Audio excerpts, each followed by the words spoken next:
Reporting extensively from inside Israel, and now we're going to be heading into Palestinian territory to get you voices from the other side as well and see what the mood is there. Remember, the West Bank has come under attack during this cycle of violence. There have been airstrikes in Jenin, where I'd been reporting from. So we're crossing over the Judea Mountains, this ancient land that remains a deep division between Israel and Palestine.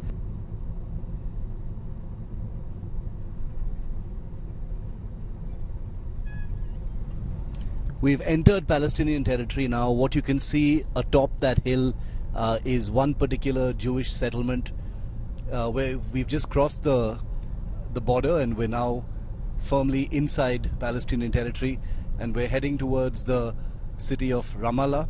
That might seem a familiar name to many of you. That is the administrative and de facto capital of the Palestinian territories. It's also the city of Yasser Arafat. His mausoleum is also in that city. So we're headed to the city now of Ramallah. We've entered Palestine, and we're going to try and get voices from the other side and let you, the viewers, see what the Palestinian territories look like, feel like, and how things are going there in that nerve center of the West Bank and the Palestinian territories, in light of what's happening many kilometers away on the Gaza Strip.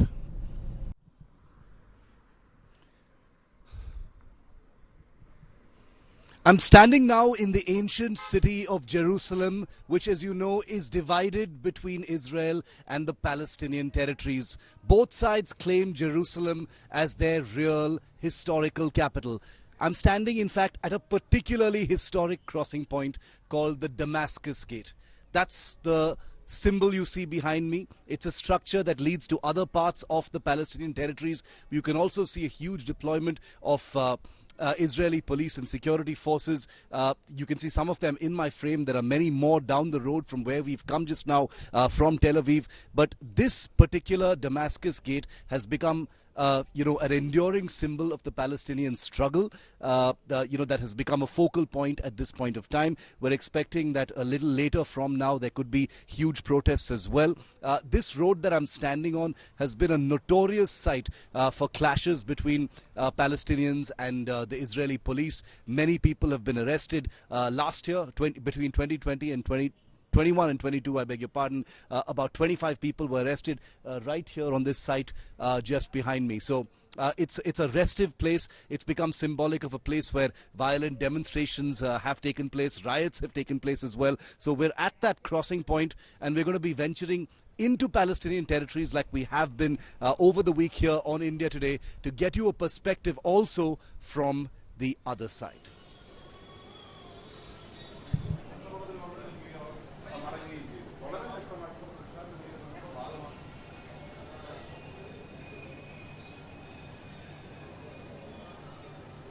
Walking now through the old city, just past the Damascus Gate, deeper towards the Al-Aqsa Mosque. And, this is a complicated history, one of the most ancient cities in the world.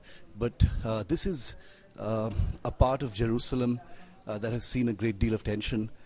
This is, remember, the old city of Jerusalem. And there can be no two ways about it. This is a conflict that has gone on for too long. Much of it sentimentally, emotionally, historically is centered around Jerusalem. The Palestinian people regard this as, Israeli occupied territory of their lands. And we're just walking through this place because many people live here quite normally. If you go into the interiors, which we will be very shortly, you see much more of the actual anger, and we're actually expecting to see some tensions a little later, since it's Friday. So after prayers there may be some tensions, so we're waiting to see if we can capture some of that. But there's a huge amount of security deployment everywhere in this particular place.